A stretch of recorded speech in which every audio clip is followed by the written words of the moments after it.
Hello friends, പുതിയൊരു വീഡിയോയിലേക്ക് എല്ലാവർക്കും സ്വാഗതം. ഡിഗ്രി ലെവൽ മെയിൻ എക്സാമിന് വേണ്ടിയിട്ട് പ്രിപ്പയർ ചെയ്യുന്ന ആളുകൾക്ക് വളരെ ഇമ്പോർട്ടൻ്റ് ആയിട്ടുള്ള ഒരു ടോപ്പിക്കാണ് Kerala governance and system of administration എന്ന് പറയുന്നത്. അതിൽ ഏകദേശം ഒരു 10 ക്വസ്റ്റ്യൻ നമുക്ക് ചോദിക്കും എന്നാണ് പറഞ്ഞിരിക്കുന്നത്. അപ്പൊ നമ്മുടെ കയ്യിൽ മുൻകാലങ്ങളിൽ അവർ ചോദിച്ചേക്കുന്ന കാര്യങ്ങൾ ഒരുപാടുണ്ട്. കാരണം നമ്മുടെ സീനിയർ സൂപ്രണ്ടിന്റെ അതുപോലെ ട്രഷറി ഓഫീസറുടെ ആ എക്സാമുകൾക്കൊക്കെ എന്ത് ചോദിച്ചിട്ടുണ്ട്, നമ്മുടെ ഈ ഒരു ടോപ്പിക്ക് നന്നായിട്ട് തന്നെ ചോദിച്ചിട്ടുണ്ട്. അതും അവർ പറഞ്ഞിരിക്കുന്ന 10 മാർക്ക് പക്ക 10 മാർക്ക് തന്നെ ചോദിച്ചിട്ടുണ്ട്. അതിൽ ഏറ്റവും വലിയ പ്രത്യേകത എന്ന് പറഞ്ഞിട്ടുണ്ടെങ്കിൽ, ഇത് ഏതെങ്കിലും ബുക്കോ ഏതെങ്കിലും ഒരു റാങ്ക് ഫയലോ റെഫർ ചെയ്തിട്ടല്ല അവർ ക്വസ്റ്റ്യൻസ് എടുത്തേക്കുന്നത്. ഇതിന്റെ എല്ലാത്തിന്റെയും ഒഫീഷ്യൽ വെബ്സൈറ്റിൽ നിന്ന് എന്തൊക്കെയാണോ കൊടുത്തിരിക്കുന്നത് അതിൽ നിന്ന് മാത്രമായിട്ടാണ് അവർ ചോദ്യങ്ങൾ ചോദിച്ചിട്ടുള്ളത്. അതും എല്ലാം തന്നെ സ്റ്റേറ്റ്മെന്റ് ക്വസ്റ്റ്യൻസ് ആണ് എന്നുള്ളതും കൂടെ ഇതിന്റെ ഒരു പ്രത്യേകതയാണ്. അതുകൊണ്ട് തന്നെ പ്രിപ്പയർ ചെയ്യുമ്പോൾ അങ്ങനെയുള്ള ക്വസ്റ്റ്യൻസും അതുപോലെ ഇതിന്റെ ബ്രോഷേഴ്സ് നിങ്ങൾ പ്രത്യേകം വായിക്കാൻ വേണ്ടി ശ്രദ്ധിക്കണം. ഓക്കെ, നമ്മൾ ഇന്ന് ഡിസ്കസ് ചെയ്യുന്നത് സീനിയർ സൂപ്രണ്ട് അല്ലെങ്കിൽ അസിസ്റ്റന്റ് ട്രഷറി ഓഫീസർ അല്ലെങ്കിൽ sub treasury officer and section ഓഫീസറുടെ അത്രയും ഇതിനു വേണ്ടിയിട്ട് ഒരു എക്സാമാണ് നടത്തിയിരിക്കുന്നത്, ഒരു മെയിൻ എക്സാമാണ് നടത്തിയിരിക്കുന്നത്. ആ എക്സാമിന് ചോദിച്ചേക്കുന്ന 10 ക്വസ്റ്റ്യൻസിൽ ഒരു 5 ക്വസ്റ്റ്യൻ നമ്മൾ ഡീറ്റെയിൽ ആയിട്ട് ഡിസ്കസ് ചെയ്യുക എന്നുള്ളതാണ് നമ്മുടെ എല്ലാത്തിൻ്റെയും രീതി. കാരണം ഒരു 250 ക്വസ്റ്റ്യൻ അല്ലെങ്കിൽ 300 ക്വസ്റ്റ്യൻ ഒരുമിച്ച് തരിക എന്ന് പറയുന്നത് വളരെ സിമ്പിൾ ആയിട്ടുള്ള കാര്യമാണ്. പക്ഷേ അത് വെറുതെ നമ്മൾ കേട്ടിരിക്കുക എന്നല്ലാതെ നമുക്കത് എത്രത്തോളം ഓർമ്മയിലുണ്ടാവും എന്ന് എനിക്കറിയില്ല. അതുകൊണ്ട് നമ്മൾ പഠിക്കുന്ന ഒരു ഭാഗം എന്തിനെക്കുറിച്ചാണോ ഏത് ക്വസ്റ്റ്യൻ ആണോ നമ്മൾ കേൾക്കുന്നത് അതിനെക്കുറിച്ച് അതിൻ്റെ മുന്നും പിന്നും അതുപോലെ അതിൻ്റെ എല്ലാ ബാക്കി കാര്യങ്ങളും കൂടെ നമ്മൾ പഠിക്കാൻ വേണ്ടി ശ്രമിക്കണം. അതിനുവേണ്ടിയാണ് ഞാൻ ഇങ്ങനെ ഒരു സെക്ഷൻ ഇതാക്കിയത്. ഞാൻ പഠിച്ചുകൊണ്ടിരിക്കും, എനിക്ക് ഈ എക്സാം ഉണ്ട്. അപ്പം ഞാൻ പഠിച്ചുകൊണ്ടിരിക്കുമ്പോൾ എനിക്ക് തോന്നിയിരിക്കുന്ന ചില മെത്തേഡുകളാണ് ഇങ്ങനെയുള്ള കാര്യങ്ങൾ. അതാണ് ഞാൻ നിങ്ങളിലേക്ക് എത്തിക്കാൻ ശ്രമിക്കുന്നത്. വീഡിയോ ഇഷ്ടപ്പെട്ടെങ്കിൽ ലൈക്ക് ചെയ്യാനും ഷെയർ ചെയ്യാനും കമൻറ്റ് ചെയ്യാനും മറക്കരുത്. ഇത് നമുക്കിനി ഇന്നും നാളെയും കൂടെ ഈ ഒരു വീഡിയോ കാണാനുള്ള സമയം, മറ്റന്നാൾ എക്സാമിന് പോകുന്നവർക്ക് ഇന്നും നാളെയും കൂടെ ഉള്ളൂ. എന്നിരുന്നാലും ഇതിൽ നിങ്ങൾ മാക്സിമം വ്യൂസ് തരുവാണെങ്കിൽ ഞാൻ നാളത്തെയും കൊണ്ട് കുറച്ചും കൂടെ ക്വസ്റ്റ്യൻസ് ഇതുപോലുള്ള പ്രീവിയസ് ഇയറിൽ ചോദിച്ചിട്ടുള്ള ക്വസ്റ്റ്യൻസ് നമുക്ക് ഒരുപാട് ഡിസ്കസ് ചെയ്യാനും സാധിക്കും. അപ്പം നമുക്ക് ആദ്യം തന്നെ ഒരു ക്വസ്റ്റ്യൻ ഫസ്റ്റ് ക്വസ്റ്റ്യൻ എന്ന് പറയുന്നത്, കേരള സംസ്ഥാന ആസൂത്രണ ബോർഡ് രൂപീകരിച്ചിരിക്കുന്നത് സംസ്ഥാനത്തിന്റെ വികസന ആസൂത്രണത്തിൽ ഉപദേശം നൽകാനാണ്. താഴെ പറയുന്നവയിൽ ഏതൊക്കെയാണ് സംസ്ഥാന ആസൂത്രണ ബോർഡിന്റെ പ്രവർത്തനങ്ങൾ? പഞ്ചവത്സര വാർഷിക പദ്ധതികൾ ആവിഷ്കരിക്കുന്നു, വാർഷിക സാമ്പത്തിക അവലോകനം എഴുതുന്നു, ഘടനാപരമായ പിന്തുണാ സംരംഭങ്ങളിലൂടെ സഹകരണ ഫെഡറലിസത്തെ പരിപോഷിപ്പിക്കുക, പ്ലാന്റ് സ്കീമുകളുമായി ബന്ധപ്പെട്ട ഇന്റർ ഡിപ്പാർട്ട്മെന്റിന്റെ ഏകോപനം. ഓക്കെ, ഇതില് ക്വസ്റ്റ്യനിൽ തന്നെ നമുക്കൊരു കാര്യം പഠിക്കാനുണ്ട്. എന്തിനു വേണ്ടിയാണ് കേരള സംസ്ഥാന ആസൂത്രണ ബോർഡ് രൂപീകരിച്ചിരിക്കുന്നത്? സംസ്ഥാനത്തിന്റെ വികസന ആസൂത്രണത്തിൽ ഉപദേശം നൽകുക എന്നുള്ളതാണ് കേരള സംസ്ഥാന ആസൂത്രണ ബോർഡിന്റെ രൂപീകരണത്തിന്റെ പ്രധാന ഉദ്ദേശം എന്ന് പറയുന്നത്. ഇനി അതിന്റെ പ്രവർത്തനങ്ങളിൽ എന്തൊക്കെയാണ് എന്നുള്ളത് ഇത് കറക്റ്റായിട്ട് അക്കമിട്ട് നമ്മുടെ സൈറ്റിൽ കൊടുത്തിട്ടുണ്ട്. എന്തൊക്കെയാണ് എന്നുള്ളത് ഏതൊക്കെയാണ് ഈ തന്നിരിക്കുന്നതിൽ? ഒന്നാമത്തത് പഞ്ചവത്സര വാർഷിക പദ്ധതികൾ ആവിഷ്കരിക്കുന്നു, അത് വളരെ ശരിയാണ്. രണ്ടാമത്തത് വാർഷിക സാമ്പത്തിക അവലോകനം എഴുതുന്നത്, അതും ശരിയാണ്. മൂന്നാമത്തത് എന്നാൽ തെറ്റാണ്. ഞാൻ മൂന്നാമത്തത് തെറ്റ് ഓപ്ഷൻ വായിക്കാതിരിക്കുന്നത്, ഒരുപാട് പേര് അങ്ങനെ പറഞ്ഞു. തെറ്റ് ഓപ്ഷൻ വായിക്കുമ്പം അതും കൂടെ പക്ഷെ മനസ്സിലങ്ങ് കയറുന്നു എന്ന് പറഞ്ഞു. അപ്പൊ അതുകൊണ്ടാണ് തെറ്റ് ഓപ്ഷൻ വായിക്കാത്തത്. നാലാമത്തതും ശരിയാണ്. നാലാമത്തത് പ്ലാന്റ് സ്കീമുകളുമായി ബന്ധപ്പെട്ട ഇന്റർ ഡിപ്പാർട്ട്മെന്റിന്റെ ഏകോപനം. നമ്മുടെ ഈ സൈറ്റിൽ കൊടുത്തിരിക്കുന്നതിൽ അക്കമിട്ട് എഴുതിയതിൽ പ്ലാന്റ് സ്കീമുകളുമായി ബന്ധപ്പെട്ട് എന്ന് അതിൽ കൊടുത്തിട്ടില്ല. അവർ പറഞ്ഞിരിക്കുന്നത് ജസ്റ്റ് ഇന്റർ ഡിപ്പാർട്ട്മെന്റിന്റെ ഏകോപനം എന്ന് മാത്രമേ പറഞ്ഞിട്ടുള്ളൂ. അങ്ങനെയാണെങ്കിൽ നമുക്ക് തന്നെ അറിയാം അല്ലെ, ഒരു പ്ലാനൊക്കെ തയ്യാറാക്കുമ്പോൾ അതിന്റെ സ്കീമുകളുമായി ബന്ധപ്പെട്ട ഏതൊക്കെ ഡിപ്പാർട്ട്മെന്റുകളുണ്ടോ അവരുമായി ബന്ധപ്പെട്ട് വേണം എന്ത് ചെയ്യാൻ വേണ്ടിയിട്ട്, ഇത് നടപ്പിലാക്കാൻ വേണ്ടിയിട്ട്. അപ്പൊ ഇത് മൂന്നും ശരിയാണ്. ഏതൊക്കെയാണ്? പഞ്ചവത്സര വാർഷിക പദ്ധതികൾ ആവിഷ്കരിക്കുന്നുണ്ട്, വാർഷിക സാമ്പത്തിക അവലോകനം എഴുതുന്നുണ്ട്, പ്ലാൻ സ്കീമുകളുമായി ബന്ധപ്പെട്ട ഇന്റർ ഡിപ്പാർട്ട്മെന്റിന്റെ ഏകോപനവും നടത്തുന്നുണ്ട്. അപ്പൊ നിങ്ങൾക്ക് ഒരു ഓപ്ഷൻ മാത്രം നിങ്ങൾക്ക് അറിഞ്ഞാൽ മതിയാവും, മൂന്നാമത്തത് ഇല്ല എന്നുള്ളത് അറിഞ്ഞിട്ടുണ്ടെങ്കിൽ നമുക്ക് ഇത് എഴുതാൻ പറ്റും. കാരണം 3 എല്ലാത്തിനും ഉണ്ട്, ഒരെണ്ണത്തിൽ മാത്രമേ 3 ഇല്ലാതിരിക്കുന്നുള്ളൂ, അത് സി ഓപ്ഷൻ ആണ്. ഇനി നമുക്ക് കേരള സംസ്ഥാന ആസൂത്രണ ബോർഡ് എന്താണ് എന്നുള്ളതിനെ കുറിച്ച് ഒരു ഡീറ്റെയിൽ ആയിട്ട് പഠനം അങ്ങ് നടത്താം. ഒന്ന്, എന്തൊക്കെയാണ്? ഒരു ചെയർപേഴ്സൺ നേതൃത്വം നൽകുന്നു. ഓക്കെ, എന്താണ് ആദ്യമായിട്ടുള്ളത്? ആരാണ്? ഒരു ചെയർപേഴ്സൺ ഉണ്ടാവും. ആ ചെയർപേഴ്സൺ ആണ് നമ്മുടെ ആസൂത്രണ ബോർഡിന് നേതൃത്വം നൽകുന്നത്. രണ്ടാമത്തെ ആള് എന്ന് പറയുന്നത് വൈസ് ചെയർപേഴ്സൺ ആണ്. ഓക്കെ, രണ്ടാമത് പറയുന്നത് വൈസ് ചെയർപേഴ്സൺ ആണ്. മൂന്നാമത് നമുക്ക് ഇമ്പോർട്ടന്റ് ആയിട്ട് അറിയേണ്ടത് മെമ്പർ സെക്രട്ടറിയാണ്. Okay, chairperson, vice chairperson, member secretary. Chairperson എപ്പോഴും എന്താണ്? മുഖ്യമന്ത്രി ആയിരിക്കും. ഓക്കെ, മുഖ്യമന്ത്രി ആരാണോ അവരാണ് ചെയർപേഴ്സൺ സ്ഥാനത്തേക്ക് വരുന്നത്. പിന്നെ ഒരു വൈസ് ചെയർപേഴ്സണും മെമ്പർ സെക്രട്ടറിയും ഉണ്ടായിരിക്കും. പിന്നെ ബാക്കിയുള്ള അംഗങ്ങൾ എന്ന് പറയുന്നത് ഇവര് 3 പേരെയാണ് നമ്മൾ നോക്കി വെക്കേണ്ടത്. ബാക്കിയുള്ള അംഗങ്ങൾ എന്ന് പറയുന്നത് ഒന്ന് മിനിസ്റ്റേഴ്സ് ഉണ്ടാവും, അല്ലെങ്കിൽ മിനിസ്റ്റേഴ്സ് അല്ലാത്തവരും ഉണ്ടാവും. ഓക്കെ, അംഗങ്ങളായിട്ട് ഒരുപാട് പേര് ഉണ്ടാവും. അത് നമ്മുടെ ഈ പ്ലാൻ അനുസരിച്ചായിരിക്കും. നമുക്കറിയാം അല്ലെ, പഞ്ചവത്സര പദ്ധതികൾ അല്ലെങ്കിൽ വാർഷിക പദ്ധതികൾ ഉണ്ടാക്കുമ്പോൾ അതിൽ പറഞ്ഞിരിക്കുന്ന അജണ്ടകൾ എന്താണോ അതിനനുസരിച്ച് അതിന് പ്രാവർത്തികമാക്കാൻ വേണ്ടിയിട്ടുള്ള അംഗങ്ങൾ ആരൊക്കെയാണോ വേണ്ടത് അവരെല്ലാം ഇതിലുണ്ടാവും. അതുകൊണ്ട് തന്നെ ഈ അംഗങ്ങളെ കുറിച്ചിട്ട് ബോധർ ചെയ്യേണ്ട ആവശ്യമില്ല. വേണ്ടത് chairperson, vice chairperson, member secretary, ഇവര് 3 പേരും വേണം. ഈ അംഗങ്ങളിൽ തന്നെ എന്താണ് സ്ഥിര ക്ഷണിതാക്കൾ, ഈ ബോർഡിന്റെ സ്ഥിര ക്ഷണിതാക്കൾ എന്ന് പറയുന്ന 2 പേരും കൂടെയുണ്ട്. ആരാണ്? ഗവൺമെന്റിന്റെ ചീഫ് സെക്രട്ടറിയും ധനകാര്യ വകുപ്പിന്റെ അഡീഷണൽ ചീഫ് സെക്രട്ടറിയും ബോർഡിന്റെ സ്ഥിര ക്ഷണിതാക്കളാണ്. ആരൊക്കെ നമ്മൾ പഠിക്കണം? Chairperson, vice chairperson, member secretary, അതുപോലെ സ്ഥിര ക്ഷണിതാക്കളായിട്ടുള്ള ഗവൺമെന്റിന്റെ ചീഫ് സെക്രട്ടറിയും പിന്നെ ധനകാര്യ വകുപ്പിന്റെ അഡീഷണൽ ചീഫ് സെക്രട്ടറിയും ഇതിന്റെ സ്ഥിരം ക്ഷണിതാക്കളാണ്. ഇനി ബോർഡിന്റെ ചെയർപേഴ്സൺ എന്ന് പറയുന്നത് സംസ്ഥാനത്തിന്റെ മുഖ്യമന്ത്രിയാണ്. ബോർഡിന്റെ കാലാവധി എന്ന് പറയുന്നത് ഭരണകക്ഷിയുടെ കാലാവധിയുമായി സഹകരിച്ച് ആണ് പ്രവർത്തിക്കുന്നത്.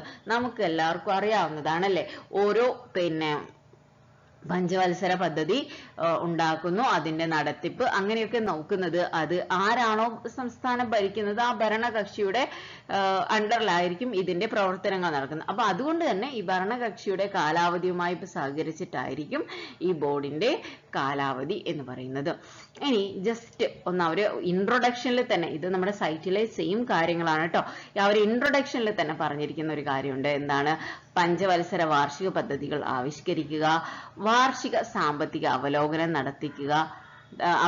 തയ്യാറാക്കുക, പദ്ധതി നടപ്പാക്കൽ നിരീക്ഷിക്കുക, പദ്ധതികളുമായി ബന്ധപ്പെട്ട വിവിധ വകുപ്പുകളെ ഏകോപിപ്പിക്കാൻ നോക്കുക. നിങ്ങൾ പഞ്ചവത്സര വാർഷിക പദ്ധതികൾ ആവിഷ്കരിക്കുക, നമ്മുടെ ആദ്യത്തെ പോയിന്റ് ആണ് അല്ലെ.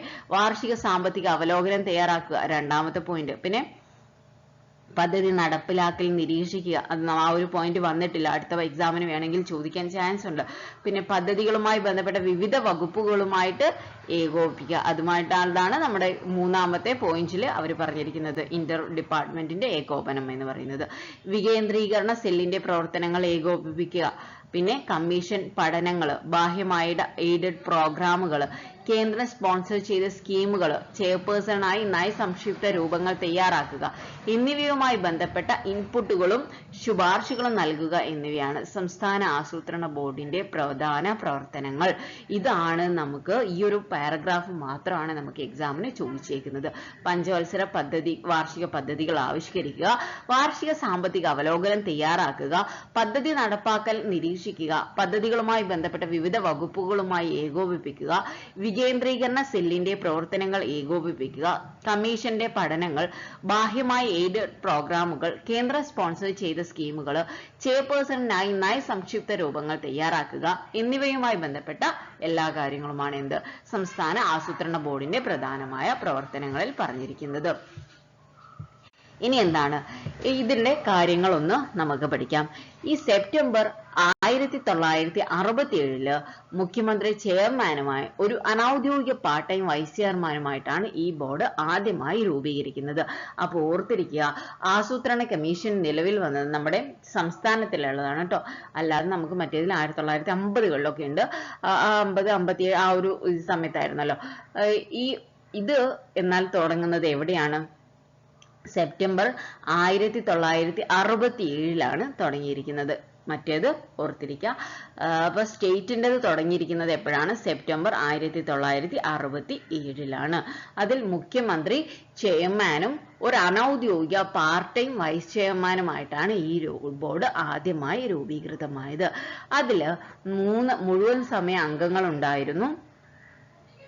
അതുപോലെ ധനകാര്യമന്ത്രി, ചീഫ് സെക്രട്ടറി എന്നിവരും ഉണ്ടായിരുന്നു. ഓക്കെ, ആരൊക്കെയായിരുന്നു? മുഖ്യമന്ത്രി ഉണ്ടായിരുന്നു, ഒരു പാർട്ട് ടൈം വൈസ് ചെയർമാനും ഉണ്ടായിരുന്നു, പിന്നെ ധനകാര്യമന്ത്രി, ചീഫ് സെക്രട്ടറി, അവരെ കൂടാതെ തന്നെ 3 മുഴുവൻ സമയ അംഗങ്ങളുമായിരുന്നു ഇതിൽ ഉണ്ടായിരുന്നത്.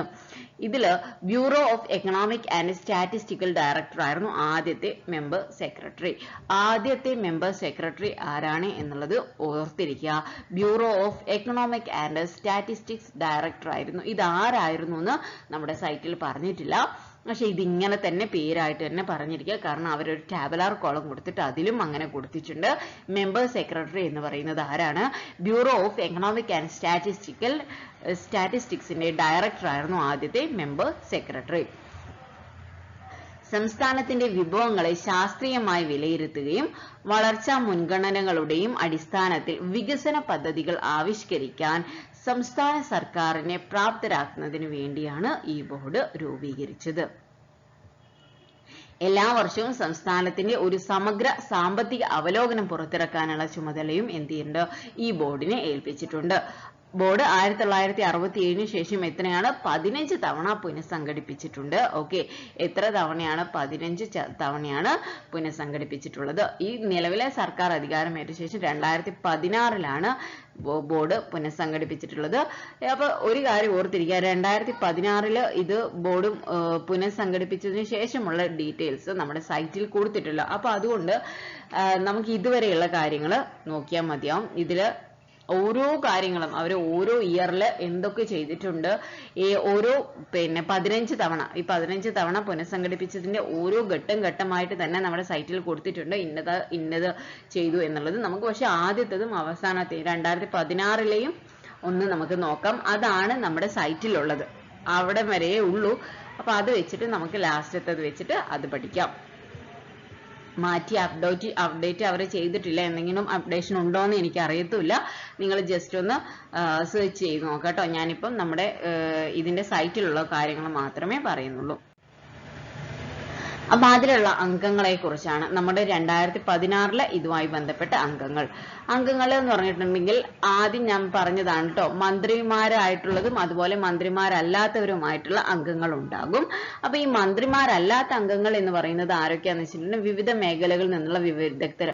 അപ്പൊ ഇപ്രാവശ്യത്തെ ഇപ്പം നമ്മൾ നിലവിലുള്ളതിൽ സന്തോഷ് ജോർജ് കുളങ്ങരയൊക്കെ ഉണ്ട്. അപ്പൊ അവരെന്തെങ്കിലും മന്ത്രിയാണോ? അല്ലല്ലോ.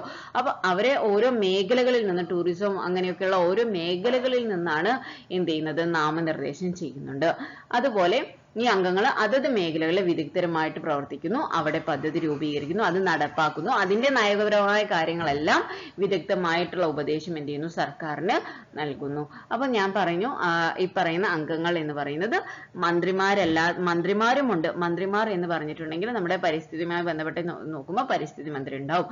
അപ്പൊ അതുപോലെ ഫിഷറീസുമായിട്ട് നോക്കുമ്പോൾ ഫിഷറീസ് മന്ത്രി ഉണ്ടാവും, അങ്ങനെ ഉണ്ടാവും. അതുപോലെ മന്ത്രിമാരല്ലാത്ത അംഗങ്ങൾ എന്ന് പറയുന്നത് ഈ പറഞ്ഞതുപോലെയുള്ള കാര്യമാണ്. പിന്നെ ഈ മെമ്പർ സെക്രട്ടറി എന്ന് പറയുന്നത് വളരെ ഇമ്പോർട്ടന്റ് ആയിട്ടുള്ള ഒരു പേഴ്സൺ ആണ്. ഈ മെമ്പർ സെക്രട്ടറി ആണ് എന്ത് ചെയ്യുന്നത്? നമ്മുടെ ഈ ബോർഡിന്റെ യോഗങ്ങൾ വിളിച്ചു കൂട്ടുക, അതിന്റെ ഓരോ വകുപ്പുകൾ, ഏതൊക്കെ ഏജൻസികളും ഏതൊക്കെ ബോർഡ് അങ്ങനെയുള്ള ഏജൻസികളിലൂടെയാണ് ഈ ബോർഡിന്റെ തീരുമാനങ്ങൾ നടപ്പിലാക്കേണ്ടത്. ആ ഒരു കാര്യമായിട്ട് ഇപ്പൊ ഞാൻ പറയാം, ഇപ്പൊ ഒരു മീറ്റിംഗിൽ അവർ തീരുമാനിക്കുകയാണ് എന്ത് ഇന്ന് ഈ മത്സ്യത്തൊഴിലാളികൾക്ക് വേണ്ടിയിട്ട് കുറച്ച് കാര്യങ്ങൾ ചെയ്യണമെന്ന് നോക്കുമ്പോൾ ചെയ്യണം എന്നുള്ളതാണ് ബോർഡിന്റെ തീരുമാനമെങ്കിൽ അതിൽ അംഗങ്ങളായിട്ടുള്ള മന്ത്രിമാര് ഫിഷറീസ് മന്ത്രി അതുപോലെ അതിന്റെ ബാക്കി ആളുകൾ ആ ഒരു ഫിഷറീസുമായിട്ട് ബന്ധപ്പെട്ട കാര്യങ്ങളുള്ള എല്ലാ ഏജൻസികൾ അങ്ങനെയുള്ള അതിന്റെ വകുപ്പുകൾ ആ ഒരു കാര്യങ്ങളുമായി റിലേറ്റ് ചെയ്തിട്ട് എന്ത് ചെയ്യുന്നു മെമ്പർ സെക്രട്ടറി ഇതിന്റെ എന്താണോ ബോർഡ് തീരുമാനിച്ചിരിക്കുന്നത് അത് എന്ത് ചെയ്യുന്നു നടപ്പിലാക്കാൻ വേണ്ടിയിട്ട് ശ്രമിക്കുന്ന ആളാണ് എന്ത് മെമ്പർ സെക്രട്ടറി എന്ന് പറയുന്നത്. ഓക്കെ, പിന്നെ ഇതില് ഔദ്യോഗിക ബോർഡ് അംഗം തന്നെയാണ്, അതും കൂടെ ശ്രദ്ധിക്കുക. ഔദ്യോഗിക ബോർഡ് അംഗം എന്നുള്ളത് നമുക്ക് പിന്നെ സ്റ്റേറ്റ്മെന്റ് ടൈപ്പ് ക്വസ്റ്റ്യനിൽ ചോദിക്കുമ്പോൾ അങ്ങനെയുള്ള കാര്യങ്ങളും ചോദിച്ചേക്കാം. ഔദ്യോഗിക ബോർഡ് അംഗം ആണ് എന്ത് മെമ്പർ സെക്രട്ടറി. സാങ്കേതിക വിഭാഗം മേധാവികൾ അവരുടെ മേഖലകളുമായി ബന്ധപ്പെട്ട വികസന വിഷയങ്ങളിൽ വിദഗ്ധരായിരിക്കും അല്ലെ. ഈ സാങ്കേതിക വിഭാഗമുണ്ട്, അതില് അവരുടെ സാങ്കേതികപരമായിട്ടുള്ള കാര്യങ്ങളൊക്കെ ചെയ്യാൻ അവർ വിദഗ്ധരായിരിക്കും. അവരെന്ത് ചെയ്യുന്നുണ്ട് മെമ്പർ സെക്രട്ടറിക്ക് പിന്തുണ നൽകുന്നുണ്ട്. അതിൽ സാങ്കേതിക വിഷയങ്ങളിൽ മെമ്പർ സെക്രട്ടറിക്ക് പിന്തുണ നൽകുന്നുണ്ട്. പിന്നെ അതുപോലെ അഡ്മിനിസ്ട്രേറ്റീവ് ഓഫീസറും എന്ത് ചെയ്യുന്നു മെമ്പർ സെക്രട്ടറിയെ സഹായിക്കുന്നു. അപ്പൊ മെമ്പർ സെക്രട്ടറി എന്ന് പറയുന്നത് യോഗങ്ങൾ വിളിച്ചു കൂട്ടുക, അതുപോലെ ഈ ബോർഡിലെ യോഗങ്ങളിൽ ഉണ്ടാകുന്ന തീരുമാനങ്ങൾ നടപ്പിലാക്കാൻ വേണ്ടി ശ്രമിക്കുക. അപ്പൊ ഈ മെമ്പർ സെക്രട്ടറിയെ സഹായിക്കുന്ന രണ്ട് വിഭാഗം ആളുകളാണ്, ഒന്ന് സാങ്കേതിക വിഭാഗം, രണ്ടാമത്തത് അഡ്മിനിസ്ട്രേറ്റീവ് ഓഫീസർ. ഇത് രണ്ടുപേരും ആരാണ്? മെമ്പർ സെക്രട്ടറിയെ സഹായിക്കുന്ന ആളുകളാണ്. ഇനി നെക്സ്റ്റ് എന്ന് പറയുന്നത് ഇതാണ്, നോക്കിക്കോളാം. ഞാൻ പറഞ്ഞു പോയിന്റ് ആയിട്ട് കൊടുത്തിരിക്കുന്നത് എന്ന് പറഞ്ഞിരിക്കുന്നത് ഇതാണ്. കേരള സംസ്ഥാന ആസൂത്രണ ബോർഡിന്റെ പ്രവർത്തനങ്ങൾ. പഞ്ചവത്സര വാർഷിക പദ്ധതികൾ ആവിഷ്കരിക്കുക, വാർഷിക സാമ്പത്തിക അവലോകനം എഴുതുന്നു, പ്രത്യേക മാനേജ്മെന്റ് ഇൻഫർമേഷൻ സിസ്റ്റം സോഫ്റ്റ്വെയർ ആയ പ്ലാൻ സ്പേസ് വഴി പദ്ധതിയുടെ നടത്തിപ്പ് നിരീക്ഷിക്കുക. ഒരു കാര്യം നോക്കി നോക്കുക, സാങ്കേതിക വിഭാഗം എന്നുള്ളത് നമ്മൾ ഇപ്പം പറഞ്ഞു അല്ലെ, നമ്മുടെ മെമ്പർ സെക്രട്ടറിയെ സഹായിക്കുന്ന ഒരു വിഭാഗമാണ്. അപ്പൊ അതുപോലെയുള്ള അതിന്റെ ഒരു സിസ്റ്റം സോഫ്റ്റ്വെയർ അതാണ്, ചിലപ്പോൾ അതും ചോദിക്കാം. ഓക്കെ, അതിന്റെ ഒരു പ്രത്യേക മാനേജ്മെന്റ് ഉണ്ട്. ഏതാണ് അതിന്റെ എന്താണ് ഇൻഫർമേഷൻ സിസ്റ്റം സോഫ്റ്റ്വെയർ ആണ് ഏത് plan space. Okay, plan space വഴിയാണ് ഇതിന്റെ നടത്തിപ്പുകൾ നിരീക്ഷിക്കുന്നത്. ഓക്കെ, പ്ലാൻ സ്പേസ് ആണ് ഇത് നടത്തിപ്പ് നിരീക്ഷിക്കുന്നത്. അത് വളരെ ഇമ്പോർട്ടന്റ് ആണ്, അതൊന്ന് ശ്രദ്ധിച്ചേക്കുക. പിന്നെ പദ്ധതികളുമായി ബന്ധപ്പെട്ട വകുപ്പുകൾ തമ്മിലുള്ള ഏകോപനം. 3 പോയിന്റുകൾ നിങ്ങൾക്ക് ഓർമ്മയുണ്ടാവും എന്ന് വിചാരിക്കുന്ന ക്വസ്റ്റ്യൻ ആണ്. വികേന്ദ്രീകൃത സെല്ലിന് പ്രവർത്തിക്കാൻ പരിസരം നൽകലും അതിന്റെ ഏകോപനവും. പിന്നെ പഠനങ്ങൾ നടത്തുകയും ഒരു ബുദ്ധി കേന്ദ്രമായിട്ട് പ്രവർത്തിക്കുകയും ചെയ്യുക. അതുപോലെ ബാഹ്യമായ ധനസഹായം ലഭിക്കുന്ന പദ്ധതികൾ. ബാഹ്യമായ ധനസഹായം എന്ന് പറയുന്നത് നമ്മുടെ ഈ ഫ്ലഡ് ഒക്കെ 2018 ഫ്ലഡ് ഒക്കെ ഉണ്ടായിരിക്കുന്ന സമയത്ത് നമുക്ക് എന്ത് ചെയ്തിട്ടുണ്ട്, ഡിസാസ്റ്റർ മാനേജ്മെന്റ് നമ്മൾ UNDP പോലെയുള്ള പിന്നെ ഇന്റർനാഷണൽ സംഘടനകൾ എന്ത് ചെയ്തിട്ടുണ്ട്, നമ്മുടെ കേരളത്തിലും ഒരുപാട് ഫണ്ടൊക്കെ ചെയ്തിട്ടുണ്ട്. അപ്പൊ ഈ ബാഹ്യമായ ധനസഹായം എന്നൊക്കെ പറയുന്നത് അതുപോലെ നമുക്ക് നോക്കാം. ബാഹ്യമായ ധനസഹായം ലഭിക്കുന്ന പദ്ധതികൾ ഉണ്ടാവാം, കേന്ദ്രാവിഷ്കൃത പദ്ധതികൾ ഉണ്ടാവാം, നബാർഡ്, പിന്നെ CSR ഫണ്ടുകൾ എന്നിവയുമായി ബന്ധപ്പെട്ട എല്ലാ വിവരങ്ങളും അതിന്റെ ശുപാർശകളും എല്ലാം ഏകോപിപ്പിക്കാൻ ഇത് വളരെയധികം പര്യാപ്തമാണ്. പിന്നെ അധ്യക്ഷന് നയപരമായ വിവരങ്ങൾ തയ്യാറാക്കല്, നിർദ്ദേശങ്ങൾക്കും ഉപദേശത്തിനും വേണ്ടി ഡിപ്പാർട്ട്മെന്റുകളിൽ നിന്നുള്ള അഭ്യർത്ഥനകളോട് പ്രതികരിക്കുന്നു. ഓക്കെ, നിർദ്ദേശങ്ങൾക്കും ഉപദേശത്തിനും വേണ്ടി ഡിപ്പാർട്ട്മെന്റുകളിൽ നിന്നുള്ള അഭ്യർത്ഥനകളോട് എന്ത് ചെയ്യുന്നുണ്ട്, അവര് പ്രതികരിക്കുന്നുണ്ട്. ഇനി നമ്മൾ നേരത്തെ പറഞ്ഞതുപോലെ തന്നെ ആസൂത്രണ ബോർഡിന്റെ ഘടനയിൽ 3 വിഭാഗങ്ങളായിട്ടാണ് ഉള്ളത്. ഒന്ന് എന്ന് പറഞ്ഞിട്ടുണ്ടെങ്കിൽ നമ്മൾ ആദ്യം പറഞ്ഞു എന്ത്, മെമ്പർ സെക്രട്ടറിയെ പിന്നെ സഹായിക്കുന്ന 2 വിഭാഗം നമ്മൾ പറഞ്ഞു. ആ 2 വിഭാഗം ഇതിലുണ്ട്. ഏതാണ്? ഒന്ന് അഡ്മിനിസ്ട്രേറ്റീവ് ഓഫീസറെ നമ്മൾ പറഞ്ഞു, രണ്ടാമത് സാങ്കേതിക വിഭാഗത്തിനെ കുറിച്ച് പറഞ്ഞു. അപ്പൊ ഈ ആസൂത്രണ ബോർഡിന്റെ ഘടനയിൽ നമ്മൾ 3 ബോർഡിനെയാണ് പഠിക്കുന്നത്, 3 വിങ്ങിനെയാണ് പഠിക്കുന്നത്, 3 വിഭാഗത്തിനെ എന്ന് പറയാം. അതിൽ 3 വിഭാഗത്തിൽ ഒന്നാമത്തെ ആളാണ് എന്ത്, അഡ്മിനിസ്ട്രേറ്റീവ് വിങ്. ഓക്കെ, ഒന്നാമത്തെ ഘടകമാണ് അഡ്മിനിസ്ട്രേറ്റീവ് വിങ്, രണ്ടാമത്തേതാണ് സാങ്കേതിക വിഭാഗം, മൂന്നാമത്തേതാണ് ജില്ലാ ആസൂത്രണ ഓഫീസുകൾ. ഓക്കെ, ജില്ലാ ആസൂത്രണ ഓഫീസുകളും കൂടെ ഇതിന്റെ കൂടെ ഉണ്ടാവണം, പ്രധാനപ്പെട്ട ഒരു ഘടകമാണ്. ഓക്കെ, സാങ്കേതിക വിഭാഗങ്ങളിലൂടെയാണ് ഇതിന്റെ മുഖ്യമായിട്ടുള്ള എല്ലാ പ്രവർത്തനങ്ങളും നടത്തുന്നത്. അതുപോലെ വികസന വിഷയങ്ങളിൽ വിദഗ്ധരായ ഒരു ചീഫാണ് സാങ്കേതിക വിഭാഗങ്ങൾക്ക് നേതൃത്വം നൽകുന്നത്. ഓക്കെ, വികസന വിഷയങ്ങളിൽ വിദഗ്ധനായ ഒരു ചീഫാണ് സാങ്കേതിക വിഭാഗങ്ങൾക്ക് നേതൃത്വം നൽകുന്നത്. മുഖ്യമായ പ്രവർത്തനങ്ങൾ നടത്തുന്നത് ആസൂത്രണ ബോർഡിന്റെ സാങ്കേതിക വിഭാഗങ്ങളിലൂടെയാണ്. ഓരോ വിഭാഗങ്ങളിലും ഓരോ ചീഫിനെ സഹായിക്കുന്നതിനായിട്ട് ഒരു ജോയിന്റ് ഡയറക്ടർമാർ ഉണ്ടാവും, ഡെപ്യൂട്ടി ഡയറക്ടർമാർ ഉണ്ടാവും, അസിസ്റ്റന്റ് ഡയറക്ടർമാർ ഉണ്ടാവും, പിന്നെ റിസർച്ച് ഓഫീസർമാരുണ്ടാവും, റിസർച്ച് അസിസ്റ്റന്റുമാർ എന്നിവരൊക്കെ ഉണ്ടാവും. അതുപോലെ അഡ്മിനിസ്ട്രേറ്റീവ് ഓഫീസർ ഭരണപരമായ കാര്യങ്ങളിൽ മെമ്പർ സെക്രട്ടറിയെ സഹായിക്കുന്നുണ്ട്. അഡ്മിനിസ്ട്രേറ്റീവ് ഓഫീസർ ഭരണപരമായ കാര്യങ്ങളിൽ എന്ത് ചെയ്യുന്നു? മെമ്പർ സെക്രട്ടറിയെ സഹായിക്കുന്നു. നമ്മൾ നേരത്തെ പറഞ്ഞതാണ്.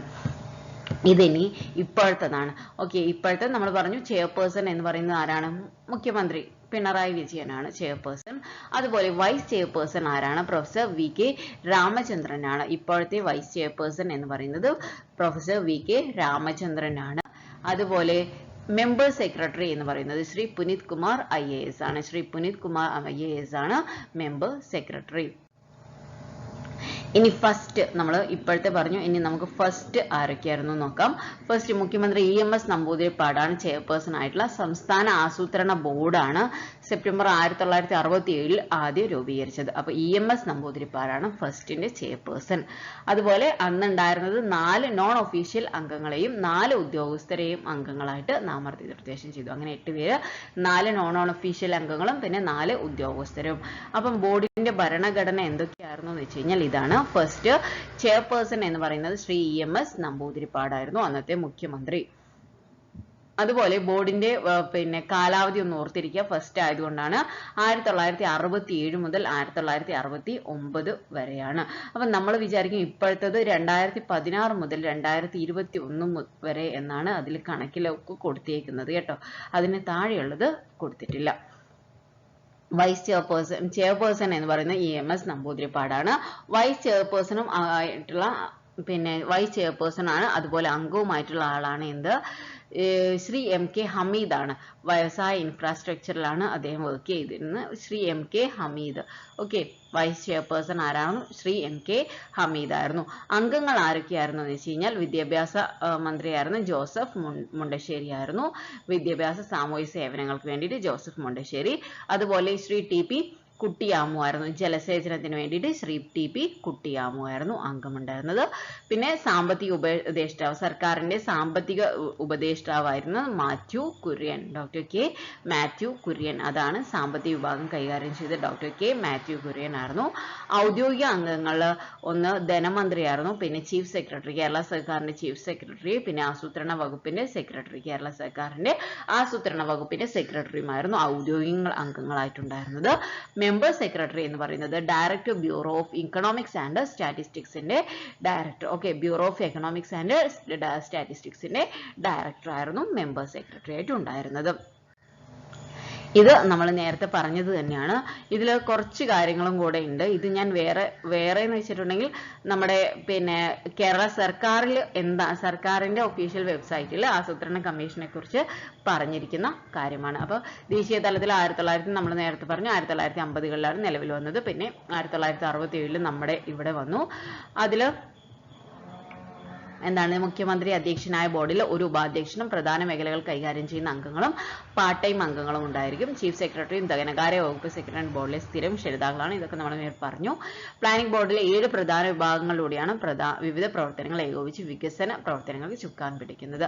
അപ്പൊ ആ 7 പ്രധാന വിഭാഗങ്ങൾ എന്നുള്ളത് ഓർത്തിരിക്കുക. ഏതാണ് 7 പ്രധാന വിഭാഗങ്ങൾ? ഏതാണ്? Plan coordination. Okay, plan coordination. പിന്നെ കൃഷി വ്യവസായം സോഷ്യൽ സർവീസ് വിഭാഗം, വികേന്ദ്രീകൃത ആസൂത്രണ വിഭാഗം, പെർസ്പെക്റ്റീവ് പ്ലാനിംഗ് വിഭാഗം, ഇവാലുവേഷൻ ഡിവിഷൻ. ഓക്കെ, ഇത്രയും വിഭാഗങ്ങളുണ്ട് എന്നുള്ളത് നിങ്ങൾ ഓർത്തിരിക്കുക. നമ്മൾ നേരത്തെ പറഞ്ഞത് തന്നെ, പക്ഷെ അതിനെ ഒറ്റ വേർഡായിട്ട് കൊടുത്തിരിക്കുകയാണ്. വേണമെങ്കിൽ നമുക്ക് ചോദിക്കാം എന്ത്? പ്ലാനിംഗ് ബോർഡിന്റെ 7 പ്രധാന വിഭാഗങ്ങളിൽ പെടുന്നവ ഏത്, അല്ലാത്തത് ഏത് എന്നുള്ളത് വേണമെങ്കിൽ ചോദിക്കാം. അപ്പൊ നമുക്ക് തിരിച്ചറിയാൻ കഴിയാൻ വേണ്ടിയിട്ട് മാത്രമാണ് ഞാൻ ഈ സ്ലൈഡ് ഇതാക്കിയിരിക്കുന്നത്. കാരണം നമ്മൾ മുമ്പ് ഇതൊക്കെ പറഞ്ഞതാണ്. പ്ലാൻ കോർഡിനേഷൻ ഉണ്ട്.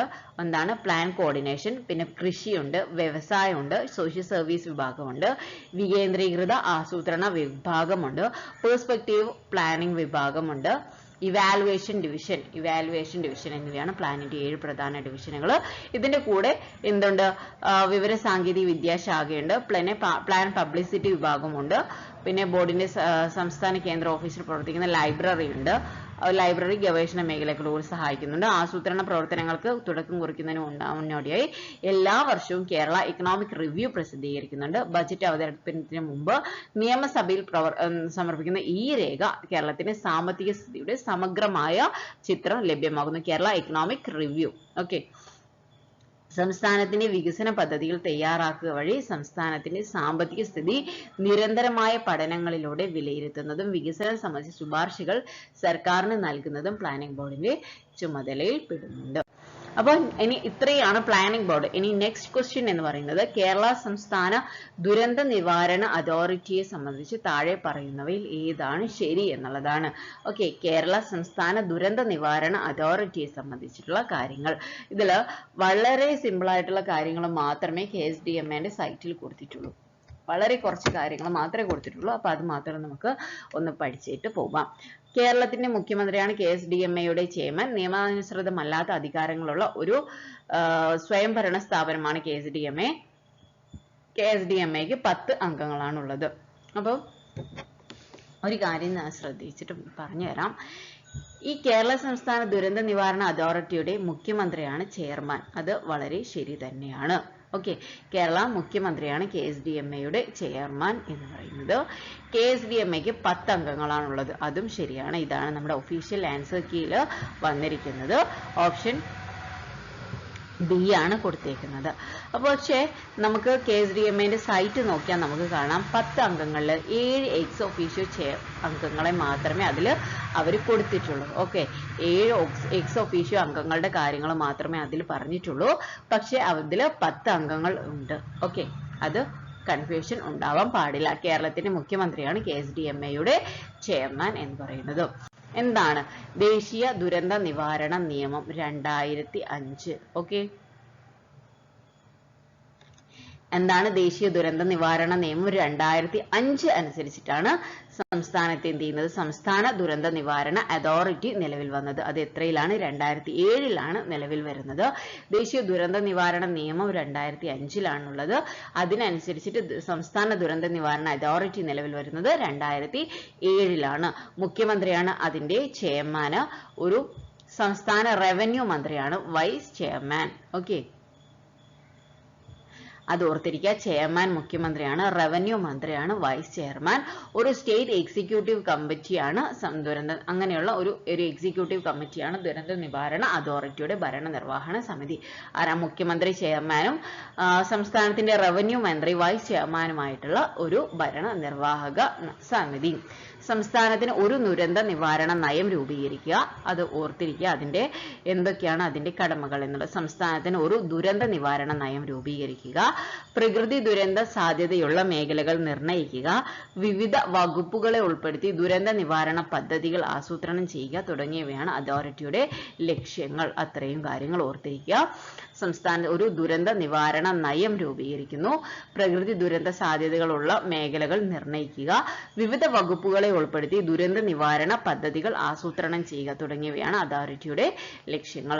ഇതുകൂടാതെ അതാത് ജില്ലകളിലെ ജില്ലാ കളക്ടർ ചെയർമാനായ ഒരു ജില്ലാതല ദുരന്ത നിവാരണ അതോറിറ്റി കൂടിയുണ്ട്.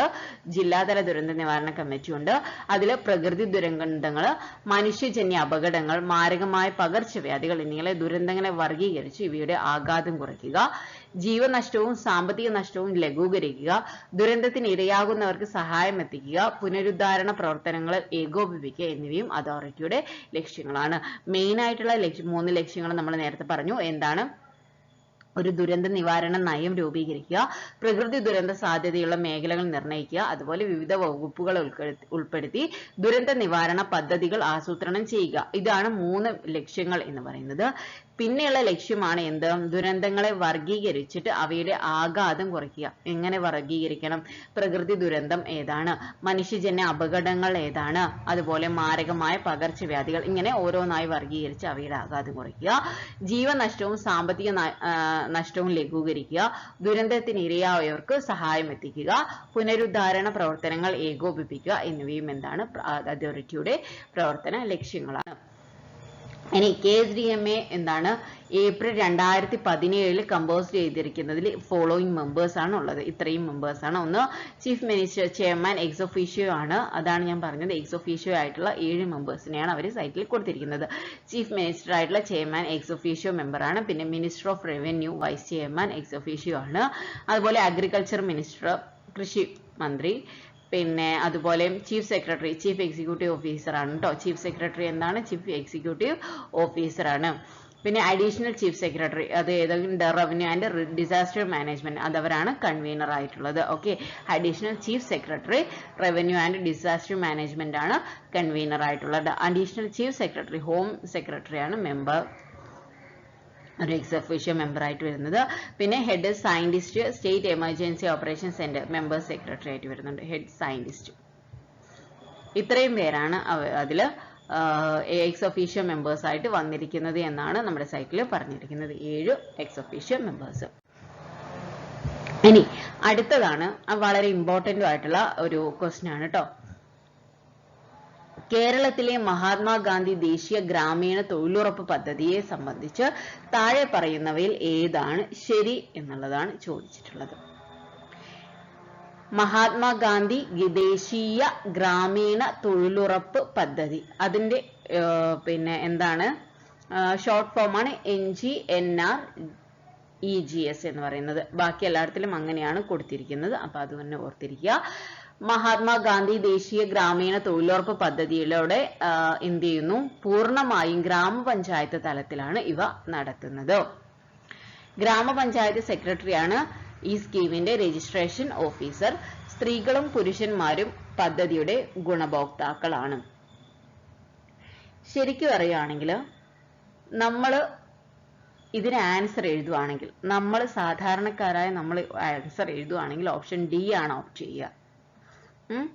പക്ഷെ നമ്മുടെ ഒഫീഷ്യൽ സൈറ്റിൽ കൊടുത്ത് ഒഫീഷ്യൽ ആൻസർ കീയിൽ ഒഫീഷ്യൽ ആൻസർ ആയിട്ട് വന്നിട്ടുള്ളത് ഓപ്ഷൻ എ ആണ്. എനിക്ക് തോന്നുന്നു ആരും ഇതിന് പോയിട്ടൊന്നും ഇല്ലാന്ന് തോന്നുന്നു. അതുകൊണ്ടാവാം അത് തന്നെ അവർ കൊടുത്തേക്കുന്നത്. കാരണം നമുക്ക് തന്നെ അറിയാം, നമുക്ക് തന്നെ സാധാരണക്കാർക്കായി അറിയാം, നമ്മുടെ മഹാത്മാഗാന്ധി ദേശീയ ഗ്രാമീണ തൊഴിലുറപ്പ് പദ്ധതിയിൽ സ്ത്രീകളും പുരുഷന്മാരും എന്ത് ചെയ്തിട്ടുണ്ട്? പദ്ധതിയുടെ ഗുണഭോക്താക്കളാണ് അല്ലെ. നമ്മളിൽ തന്നെ പലരും ചിലപ്പോ ഈ കോവിഡിന്റെ ടൈമിലൊക്കെ ഈ ഒരു ഗ്രാമീണ തൊഴിലുറപ്പ് പദ്ധതിയിൽ അംഗങ്ങളായി വേല ചെയ്തവർ ഒരുപാടുണ്ട്. ഓക്കെ, അങ്ങനെയാകുമ്പോൾ നമുക്കറിയാം സ്ത്രീകളും അതിൽ പുരുഷന്മാരും പദ്ധതിയുടെ ഗുണഭോക്താക്കളാണ്. കാരണം നമ്മൾ തന്നെ ഇറങ്ങിയിരിക്കുന്ന ആളുകളായതുകൊണ്ട്. പക്ഷേ നമുക്ക് ഇതിൽ ഒഫീഷ്യൽ ആൻസർ കീയിൽ അവർ കൊടുത്തേക്കുന്നത് ഓപ്ഷൻ എ ആണ്. എ എന്ന് പറഞ്ഞിട്ടുണ്ടെങ്കിൽ ഈ പദ്ധതിയുടെ പൂർണ്ണമായും ഗ്രാമപഞ്ചായത്ത് തലത്തിലാണ് നടപ്പിലാക്കുന്നത്. ഓക്കെ, ഗ്രാമപഞ്ചായത്ത് തലത്തിലാണ് നടപ്പിലാക്കുന്നത്, അത് ശരിയാണ്. രണ്ടാമത്തത് ഗ്രാമപഞ്ചായത്ത് സെക്രട്ടറിയാണ് ഈ സ്കീമിന്റെ രജിസ്ട്രേഷൻ ഓഫീസർ, അതും ശരിയാണ്. ഈ മൂന്നാമത്തത് എനിക്ക് തോന്നുന്നു നമ്മുടെ ഇതിന്റെ ഒഫീഷ്യൽ സൈറ്റിൽ കൊടുത്തേക്കുന്നുണ്ട്. എന്ത്? ഇതിന്റെ ഗുണഭോക്താക്കളിൽ ഏറിയ പങ്കും കൂടുതലും ആരാണ്? സ്ത്രീകളാണ്. കാരണം സ്ത്രീകളുടെ അയൽക്കൂട്ടം കുടുംബശ്രീ വഴിയൊക്കെ ആയിട്ടാണല്ലോ ഇത് ചെയ്യുന്നത്. അപ്പൊ അതിന്റെ ഗുണഭോക്താക്കളായിട്ട് കൂടുതൽ ആളുകളും വരുന്നത് സ്ത്രീകളാണ് എന്ന് കൊടുത്തിട്ടുണ്ട്. പക്ഷെ സ്ത്രീകളും പുരുഷന്മാരും പദ്ധതിയുടെ ഗുണഭോക്താക്കളാണ് എന്നുള്ള കാര്യം ആ ഒരു സ്റ്റേറ്റ്മെന്റ് ശരിക്കും ശരിയല്ലേ? കാരണം കൂടുതലും സ്ത്രീകൾക്കാണ് ഉപകാരപ്പെടുന്നതെങ്കിലും പുരുഷന്മാരും ആ പദ്ധതിയുടെ ഭാഗം തന്നെയാണ്. അതുകൊണ്ട് ആ ഒരു സ്റ്റേറ്റ്മെന്റിൽ ചെറിയൊരു മിസ്റ്റേക്ക് ഉള്ളതായിട്ടാണ് എനിക്ക് ഫീൽ ചെയ്തിരിക്കുന്നത്. അപ്പോൾ നിങ്ങൾ അതൊന്ന് റെഫർ ചെയ്തേക്കാം. നമ്മൾ ഇതിന്റെ പൂർണ്ണമായിട്ടുള്ള കാര്യങ്ങളിലേക്ക് പോകുമ്പം ഇത് പദ്ധതിയുടെ പൂർണ്ണമായും ഗ്രാമപഞ്ചായത്ത് തലത്തിലാണ് ഇത് നടപ്പിലാക്കുന്നത്, ശരിയാണ്. പിന്നെ ഈ സ്കീമിന്റെ രജിസ്ട്രേഷൻ ഓഫീസർ എന്ന് പറയുന്നത് ഗ്രാമപഞ്ചായത്ത് സെക്രട്ടറിയാണ്. എന്താണ് ഈ പദ്ധതിയെ കുറിച്ച് മുഴുവനായിട്ട് നമുക്കൊന്ന് പറയാം. മഹാത്മാഗാന്ധി ദേശീയ ഗ്രാമീണ തൊഴിലുറപ്പ് നിയമം വന്നിരിക്കുന്നത് എപ്പോഴാണ്? 2005 ഇത് വിജ്ഞാപനം ചെയ്തിരിക്കുന്നത്. അതിൽ പറഞ്ഞിരിക്കുന്നത് ഗ്രാമീണ മേഖലയിലുള്ള ഓരോ കുടുംബത്തിനും ഒരു സാമ്പത്തിക വർഷം കുറഞ്ഞത് 100 ദിവസത്തെ തൊഴിൽ ദിനങ്ങൾ. അത് ഓർത്തിരിക്കുക. എത്ര ദിവസത്തെയാണ്? അവിവിക്ത എന്നൊക്കെ പറഞ്ഞിട്ട് അവര് കൊടുത്തിട്ടുണ്ട്, അത് നമുക്ക് വേണ്ട. എത്രയാണ്? ഒരു വർഷം, ഒരു സാമ്പത്തിക വർഷത്തിൽ 100 ദിവസമാണ് അവരെ തൊഴിൽ കൊടുക്കുന്നത്. ഓക്കെ, അങ്ങനെ വരുമ്പോൾ 100 ദിവസം ഒരു 365 ദിവസത്തിൽ 100 ദിവസം അതും അത്യാവശ്യം വേതനത്തോടുകൂടെ ഒരു തൊഴിൽ കൊടുക്കുന്ന ആർക്ക് എന്ത് ചെയ്യാൻ പറ്റും? അവരുടെ ദരിദ്രരായിട്ടുള്ള ആളുകൾക്കാണ് ഇത് കൊടുക്കുന്നത്. അതുകൊണ്ട് തന്നെ എന്ത് ചെയ്യാം? അവരുടെ ഉപജീവനത്തിനുള്ള വിഭവങ്ങൾ അവർക്ക് ഉണ്ടാക്കാൻ പറ്റും അല്ലെ? ഉപജീവനത്തിന് മാത്രമുള്ള ഒരു കാര്യമാണ് ആയിട്ടാണ് ചെയ്യുന്നത്. ഓക്കെ, ദരിദ്രരായിട്ടുള്ള ആളുകൾക്ക് ഉപജീവനത്തിനുള്ള ഒരു വിഭവാടിത്തറ ശക്തിപ്പെടുത്തുന്നതിനുള്ള നിശ്ചിത ഗുണമേന്മയും ഈടുറ്റതുമായ ഉൽപാദനക്ഷമമായ ആസ്തികൾ സൃഷ്ടിക്കുക. ഓക്കെ, അത്യാവശ്യം കുഴപ്പമില്ലാത്ത, കാരണം ആദ്യമൊക്കെ ഇതിന്റെ ഇത് എന്ന് പറയുന്നത് 200 സംതിങ് ഒക്കെ ആയിരുന്നു. ഇതിപ്പോ അത് 300 ഒക്കെ ആയിട്ടുണ്ട്, 330 ഒക്കെ ആയിട്ടുണ്ട് നമ്മുടെ കേരളത്തിൽ. അപ്പൊ അത്രയും 310 330 ഒക്കെ ആയിട്ടുണ്ട്. അപ്പൊ അത്രയും ആവുമ്പോ എന്ന് പറഞ്ഞിട്ടുണ്ടെങ്കിൽ അത്യാവശ്യം നമുക്ക് ഒരു കുടുംബത്തിന് ജീവിച്ചു പോകാനുള്ള അവരുടെ വിഭവങ്ങൾ, ഉപജീവനത്തിനായിട്ടുള്ള അത്യാവശ്യം വിഭവങ്ങൾ ശേഖരിക്കാനുള്ള ഒരു പൈസ അവർക്ക് അതിൽ നിന്ന് കിട്ടുകയും ചെയ്യും. ഈ മഹാത്മാഗാന്ധി ദേശീയ ഗ്രാമീണ തൊഴിലുറപ്പ് പദ്ധതിയുടെ ലക്ഷ്യം തൊഴിൽ ഒരു അവകാശമായി അംഗീകരിച്ച് തൊഴിൽ ആവശ്യപ്പെടുമ്പോൾ ലഭിക്കുന്നു. അത് ഓർത്തിരിക്കുക. എന്താണ്? തൊഴിൽ ഒരു അവകാശമായി അംഗീകരിച്ചിട്ട് തൊഴിൽ ആവശ്യപ്പെടുമ്പോൾ ലഭിക്കുന്നു. പദ്ധതിയുടെ മുഖ്യ ലക്ഷ്യങ്ങൾ എന്തൊക്കെയാണ്? നമ്മൾ നേരത്തെ പറഞ്ഞത് തന്നെ ഒരു സാമ്പത്തിക വർഷം ഗ്രാമപ്രദേശങ്ങളിൽ അധിവസിക്കുന്ന എല്ലാ കുടുംബങ്ങൾക്കും ഒരു സാമ്പത്തിക വർഷം 100 ദിവസത്തിൽ കുറയാത്ത അവിദഗ്ധ കായിക തൊഴിൽ ആവശ്യാനുസരണം ഉറപ്പാക്കുകയും അതുവഴി നിഷ്കർഷിക്കപ്പെടുന്ന ഗുണമേന്മയുള്ളതും സ്ഥായിയായിട്ടുള്ളതുമായ ഉൽപാദനക്ഷമമായ ആസ്തികൾ സൃഷ്ടിക്കുക. ഒന്നാമത്തത്. പിന്നെ ദരിദ്രരുടെ ഉപജീവനവുമായി ബന്ധപ്പെട്ട വിഭവാടിത്തറ ശക്തിപ്പെടുത്തുക. 2. 3. സാമൂഹികമായി പിന്നോക്കം നിൽക്കുന്ന എല്ലാ കുടുംബങ്ങളെയും പദ്ധതിയിൽ ചേർക്കുക. 4. പഞ്ചായത്ത് രാജ് സ്ഥാപനങ്ങളെ ശക്തിപ്പെടുത്തുക. പഞ്ചായത്ത് രാജ് സ്ഥാപനങ്ങളെ ശക്തിപ്പെടുത്തുക. പിന്നെ ഇതിന്റെ എന്തൊക്കെയാണ് പ്രത്യേകതകൾ? ഇതാണ് നമുക്ക് നേരത്തെ കൊടുത്തിരിക്കുന്ന സ്റ്റേറ്റ്മെന്റ്. സംസ്ഥാനത്ത് പദ്ധതി പൂർണ്ണമായി നടപ്പാക്കുന്നത് ആരാണ്? ഗ്രാമപഞ്ചായത്ത് തലത്തിലാണ്. ഗ്രാമപഞ്ചായത്ത് തലത്തിലാണ് ഈ സംസ്ഥാനത്ത് പദ്ധതി പൂർണ്ണമായി നടപ്പാക്കുന്നത്. വേതനം തൊഴിലാളിയുടെ അക്കൗണ്ടിലേക്ക് ക്രെഡിറ്റ് ചെയ്യുന്നതിനായി ഓരോ തൊഴിലാളിയും ഒരു ബാങ്ക്, പോസ്റ്റ് ഓഫീസ് അല്ലെങ്കിൽ സഹകരണ ബാങ്ക്, അങ്ങനെ എവിടെയെങ്കിലും ഒരു ബാങ്ക് അക്കൗണ്ട് ഉണ്ടായിരിക്കണം. സഹകരണ ബാങ്കിലാണ് സാധാരണ എല്ലാവരും കൊടുക്കുന്നത്. ഒരു ബാങ്ക് അക്കൗണ്ട് വേണം. ഈ ബാങ്ക് അക്കൗണ്ടിലേക്കാണ് നമ്മുടെ പണം ക്രെഡിറ്റ് ചെയ്യുന്നത്. പിന്നെ പദ്ധതി നടപ്പിലാക്കുന്നതിന് മേൽനോട്ടം വഹിക്കാൻ ഓരോ വാർഡിലും എന്ത് ചെയ്യുന്നുണ്ട്? വിജിലൻസ് ആൻഡ് മോണിറ്ററിംഗ് കമ്മിറ്റി എന്ന് പറഞ്ഞിട്ട് V&MC vigilance and monitoring committee. Vigilance and monitoring committee ഉണ്ട്. പിന്നെ പദ്ധതിയുടെ ഗ്രാമപഞ്ചായത്ത് തല രജിസ്ട്രേഷൻ ഓഫീസർ ഗ്രാമപഞ്ചായത്ത് സെക്രട്ടറി ആണ്. ഇതാണ് നമ്മുടെ രണ്ടാമത്തെ സ്റ്റേറ്റ്മെന്റ് എന്ന് പറയുന്നത്. പദ്ധതിയുടെ ഗ്രാമപഞ്ചായത്ത് തല രജിസ്ട്രേഷൻ ഓഫീസർ ഗ്രാമപഞ്ചായത്ത് സെക്രട്ടറി ആണ്. പദ്ധതി നടപ്പാക്കുന്നതിന് ഗ്രാമപഞ്ചായത്ത് സെക്രട്ടറി അസിസ്റ്റന്റ് സെക്രട്ടറി സഹായിക്കുന്നുണ്ട്. അസിസ്റ്റന്റ് സെക്രട്ടറി ഒരു സഹായം നടത്തുന്നുണ്ട്. കൂടാതെ ഗ്രാമപഞ്ചായത്തിലെ ഒരു അക്കൗണ്ടന്റും ഒരു സെക്ഷൻ ക്ലാർക്കും പദ്ധതിയുടെ ദൈനംദിന കാര്യങ്ങൾ കൈകാര്യം ചെയ്യുന്നുണ്ട്. ഇതുകൂടാതെ ഓരോ ഗ്രാമപഞ്ചായത്തിലും 2 വില്ലേജ് എക്സ്റ്റൻഷൻ ഓഫീസർമാര് അവര് പദ്ധതി നടപ്പിലാക്കുന്നത് ഗ്രാമപഞ്ചായത്ത് സെക്രട്ടറിയെ സഹായിക്കുന്നുണ്ട്.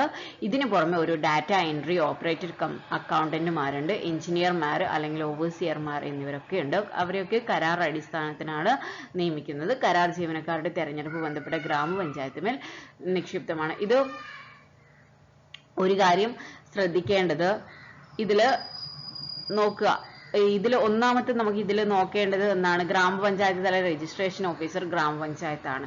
ഓക്കെ, പിന്നെ ബാക്കിയുള്ളതൊന്നും നോക്കണ്ട. പക്ഷെ ഉദ്യോഗസ്ഥരെ നിയമിക്കുന്നത് കരാർ അടിസ്ഥാനത്തിലാണ്. ഈ കരാർ അടിസ്ഥാനത്തിൽ നിയമിക്കുന്നത് ജീവനക്കാരെ തെരഞ്ഞെടുപ്പ് നടത്തുന്നത് ആരാണ്? ഗ്രാമപഞ്ചായത്താണ്. അത് ഓർത്തിരിക്കുക. ഇവർ ആരൊക്കെയാണ് എന്ന് ഓർത്തില്ലെങ്കിലും ഗ്രാമപഞ്ചായത്താണ് ഇവരെ നിയമിക്കുന്നത് ഓർത്തിരിക്കുക. പിന്നെ ഞാൻ ഒരു കാര്യം പറയുന്നത്, നേരത്തെ നമ്മൾ പറഞ്ഞു ഇതില് പിന്നെ സ്ത്രീകളും പുരുഷന്മാരും ഇതിലെ അംഗങ്ങളാണ്, ഇതിന്റെ ഗുണഭോക്താക്കളാണ് എന്ന് പറഞ്ഞു. പക്ഷെ അത് തെറ്റാണെന്ന് അവർ കൊടുത്തിരിക്കുന്നതിൽ ചിലപ്പം ഈ ഒരു പോയിന്റും കാരണമായേക്കാം. 100% മേറ്റുമാരും സ്ത്രീകളാണ്. മേറ്റുമാരെ എന്ന് കൊണ്ട് ഉദ്ദേശിക്കുന്നത് നമുക്ക് തന്നെ അറിയാം, തൊഴിലുറപ്പ് പദ്ധതിയിൽ നമ്മൾ സൈൻ ചെയ്യാനൊക്കെ പോകുന്നത് നമ്മളൊരു കുടുംബശ്രീന്റെ ഒക്കെ ഒരു ADS പോലെയുള്ള ഒരാളുണ്ടാവും അല്ലെ. അപ്പൊ അവരുടെ അടുത്താണ് നമ്മൾ എന്ത് ചെയ്യുന്നത്? ഒപ്പിടാനൊക്കെ പോകുന്നത്. അപ്പൊ ഈ ADSമാരൊക്കെ 100% എന്തായിരിക്കും? സ്ത്രീകളായിരിക്കും. അപ്പൊ അതാണ് അവർ കൊടുത്തിരിക്കുന്നത്. 100% മേറ്റുമാരും സ്ത്രീകളാണ് എന്ന് പറഞ്ഞിരുന്നത് അതാണ്. പക്ഷെ ഈ എന്താണ് സ്ത്രീകളും പുരുഷന്മാരും പദ്ധതിയുടെ ഗുണഭോക്താക്കൾ തന്നെയാണ്. അത് ഇത് കൊടുത്തിട്ടുണ്ട് കേട്ടോ. പരിശീലന പരിപാടികൾ നടത്തുന്നതിനായി സംസ്ഥാന പ്രധാന പരിശീലന സ്ഥാപനമായ ഏതൊക്കെയുണ്ട്? കില, ETC, IMG. ഇത് ഓർത്തിരിക്കുക കേട്ടോ. കില, ETC, IMG മുതലായ സേവനങ്ങൾ ഒരു കാസ്കേഡ് രീതിയിൽ ഉപയോഗിച്ചിട്ടുണ്ട്. അപ്പൊ കാരണം എന്താ വെച്ച് കഴിഞ്ഞാൽ കിലയിലൊക്കെ ഇപ്പം എനിക്ക് തന്നെ അറിയാം, എൻ്റെ താത്തയൊക്കെ എന്ത് ചെയ്തിട്ടുണ്ട്, ഇപ്പം പേപ്പർ ബാഗ് ഉണ്ടാക്കും, എന്നിട്ട് അത് ഒരു സംരംഭമായിട്ട് സ്റ്റാർട്ട് ചെയ്തിട്ടുണ്ട്. അപ്പൊ അതിന് ഫുൾ സപ്പോർട്ട് എന്ന് പറയുന്നത് അവരുടെ ഗ്രാമപഞ്ചായത്താണ്. അപ്പൊ അതെന്ന് പറഞ്ഞിട്ടുണ്ടെങ്കിൽ അവർക്ക് കിട്ടിയ അതിന്റെ പരിശീലനം കൊടുത്തിരിക്കുന്നത് ഇതുപോലെയുള്ള ഒരു സേവന സംഘടനകളാണ്. പദ്ധതിയെക്കുറിച്ച് ഗ്രാമീണ ജനങ്ങളിൽ അവബോധം സൃഷ്ടിക്കുന്നതിന് സ്വാശ്രയ ഗ്രൂപ്പുകളുടെയും അഥവാ കുടുംബശ്രീയുടെയും അയൽ ഗ്രൂപ്പുകളുടെയും ഒക്കെ സേവനം ഇവരെന്ത് ചെയ്യുന്നുണ്ട്, ഉപയോഗിക്കുന്നുണ്ട്. ഗ്രാമപഞ്ചായത്തുകളുടെ ഉത്തരവാദിത്തങ്ങളും തൊഴിലാളികൾക്ക് ലഭ്യമായ സേവനങ്ങളും പരസ്യപ്പെടുത്തുന്നതിനായിട്ട് ഒരു പൗരാവകാശ രേഖ പ്രസിദ്ധീകരിക്കാൻ എല്ലാ ഗ്രാമപഞ്ചായത്തിലും നിർദ്ദേശം നൽകിയിട്ടുണ്ട്. എന്തിനാണ്? എല്ലാ ഗ്രാമപഞ്ചായത്തുകളുടെ ഉത്തരവാദിത്തം എന്താണ്, അതിലെ തൊഴിലാളികൾക്ക് ലഭ്യമായ സേവനങ്ങൾ എന്താണ് എന്നുള്ളതൊക്കെ പരസ്യപ്പെടുത്തുന്നതിനായിട്ട് എന്തുണ്ട്, ഒരു പൗരാവകാശ രേഖയുണ്ട്. പിന്നെ പ്രവർത്തികളുടെ എല്ലാ എസ്റ്റിമേറ്റുകളും സാധാരണക്കാർക്ക് മനസ്സിലാക്കുന്ന തരത്തിൽ പ്രാദേശിക ഭാഷ തയ്യാറാക്കുന്നതിന് നിർദ്ദേശം നൽകിയിട്ടുണ്ട്. അതുപോലെ പദ്ധതിയുടെ കീഴിലുള്ള പരാതി പരിഹാര മാർഗങ്ങൾ സർക്കാർ പ്രസിദ്ധീകരിക്കുന്നുണ്ട്. എല്ലാ ജില്ലകളിലും സംസ്ഥാന മിഷനിലും ഹെൽപ്പ് ലൈൻ ലഭ്യമാണ്. അതുപോലെ നോക്കുക കേട്ടോ, പ്രാദേശിക ഭാഷകളിൽ തന്നെ നിർദ്ദേശം കൊടുക്കണം. പിന്നെ ലേബർ ബജറ്റും പദ്ധതിയുടെ ഷെൽഫ് ഓഫ് പ്രൊജക്റ്റും തയ്യാറാക്കുന്ന പ്രക്രിയ അയൽക്കൂട്ട തലത്തിൽ നിന്ന് ആരംഭിക്കുന്ന സവിശേഷ രീതിയാണ് സർക്കാർ അയൽക്കൂട്ടമാണല്ലോ കുടുംബശ്രീ ഏറ്റവും ചെറിയ യൂണിറ്റ് ആണ് അയൽക്കൂട്ടം. ഈ അയൽക്കൂട്ടത്തിൽ നിന്നാണ് ഇത് ആരംഭിക്കുന്നത്. ഇതിൽ ആദ്യത്തെ എന്ന് വെച്ച് കഴിഞ്ഞാൽ നമുക്ക് ആദ്യത്തെ 2008 ശരിക്കും ഇത് മുഴുവനായിട്ട് നമ്മുടെ കേരളത്തിലെ എല്ലാ ജില്ലകളിലും പദ്ധതി കൊണ്ടുവരുന്നത്. ശരിക്കും 2005 ഇത് ഇതാക്കി 2006 ഇന്ത്യയിലെ 200 ജില്ലകളിലാണ് ഇത് ആരംഭിച്ചത്. ഈ 200 ജില്ലകളിൽ ആദ്യ പദ്ധതിയിൽ ഉൾപ്പെടുത്തിയിരുന്നത് വയനാടും പാലക്കാടുമായിരുന്നു. ആദ്യഘട്ടത്തിൽ 2006 കേരളത്തിൽ നിന്ന് ഉൾപ്പെട്ടിരുന്നത് 2 ജില്ലകളാണ്, വയനാടും പാലക്കാടുമാണ്. 2007 രണ്ടാം ഘട്ടത്തിലാണ് ഇടുക്കി, കാസർഗോഡ് ജില്ലകളെ ഉൾപ്പെടുത്തുന്നത്. മൂന്നാമത്തെ ഘട്ടത്തിൽ 2008 എല്ലാ ജില്ലകളിലേക്കും വരുന്നത്. ആദ്യം വന്നത് വയനാടും പാലക്കാടുമാണ്, രണ്ടാമത് വന്നത് ഇടുക്കിയും കാസർഗോഡുമാണ്, മൂന്നാമത്തേതാണ് എല്ലാ ജില്ലകളിലും വന്നിട്ടുള്ളത്. ഓക്കെ, ഇത് നമുക്ക് എല്ലാവർക്കും നേരത്തെ പറഞ്ഞാൽ പ്രകൃതി വിഭവ മാനേജ്മെന്റിന് പ്രത്യേക ഊന്നൽ നൽകിക്കൊണ്ട് തൊഴിൽ, ആസ്തി സൃഷ്ടിക്കൽ എന്നിവയിൽ പ്രധാനമായും ശ്രദ്ധ കേന്ദ്രീകരിക്കുന്ന ഒരു പദ്ധതി എന്ന നിലയിൽ അടിസ്ഥാന സൗകര്യങ്ങളുടെയും സമ്പദ് വ്യവസ്ഥയുടെയും പുനർനിർമ്മാണത്തിൽ മഹാത്മാഗാന്ധി ഗ്രാമീണ തൊഴിലുറപ്പ് പദ്ധതി എന്ന് പറയുന്ന ഒരു പ്രധാന പങ്ക് വഹിക്കുന്നു. ദുർബലരായ കുടുംബങ്ങളുടെ ഉന്നമനത്തിനായി പ്രാഥമിക ശ്രദ്ധ കേന്ദ്രീകരിച്ച് സന്നദ്ധരായ ഓരോ ഗ്രാമീണ കുടുംബത്തിനും 100 ദിവസത്തെ അവിദഗ്ധ തൊഴിൽ നൽകിക്കൊണ്ട് ഈ പദ്ധതി ഗുണപരമായ സ്വാധീനം സൃഷ്ടിച്ചു. തൊഴിൽ നൽകുക, ആസ്തികൾ വികസിപ്പിക്കുക എന്നിവ കൂടാതെ നൈപുണ വികസന മാതൃകത്തിനുള്ള ഒരു വേദിയായും ഇത് ഗ്രാമീണ കുടുംബങ്ങളുടെ ജീവിതത്തെ സമൃദ്ധമാക്കി. പിന്നെ ഇത് വെള്ളപ്പൊക്കത്തിലും കോവിഡിലൊക്കെ ഇത് വളരെയധികം ഇതായിട്ടുണ്ട് എന്നാണ് ഇത് പറയുന്നത്. ഇതാണ് ഇതിനു വേണ്ടി മാത്രമാണ് കേട്ടോ ഞാൻ ഈ ഒരു സ്ലൈഡ് വെച്ചേക്കുന്നത്. ഈ പദ്ധതി പ്രകാരം ഇത് നമ്മുടെ ഒഫീഷ്യൽ സൈറ്റിലുള്ളതാണ്. ഏറ്റവും കൂടുതൽ സ്ത്രീ പങ്കാളിത്തം കേരളത്തിലുണ്ട്.